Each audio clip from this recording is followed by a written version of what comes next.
চিংড়ি মাছ। আর চিংড়ি মাছ খেতে কে না ভালোবাসি, প্রত্যেকে ভালোবাসে চিংড়ি মাছ খেতে। আর এই চিংড়ি মাছ হবে লাউ দিয়ে। বলো, লাউ দিয়ে চিংড়ি মাছ তো বাঙালিদের ট্র্যাডিশনাল একটা রেসিপি। আর সেই রেসিপিতে তোমাদের স্বাগত। পড়ে গেল চিংড়ি মাছ। আর চিংড়ি মাছের সাইজটা মোটামুটি খুবই ভালো।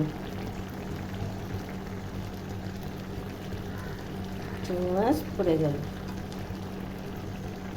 লাউ চিংড়ি খেতে সত্যি খুব ভালো লাগে। আসলে দেখবে সবচেয়ে প্রিয় খাবারগুলো খেতে ভালো লাগে। এটা আমাদের খুবই প্রিয় লাউ চিংড়ি।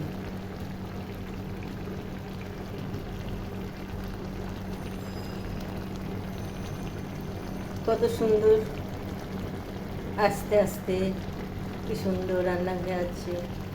আর দেখতেও কত সুন্দর লাগছে। লাউ চিংড়ি কমপ্লিট। একটু ঝোলা ঝোলাই রাখবো। চিংড়ি কমপ্লিট। ভালো লাগলে একটি like. Thank you for watching.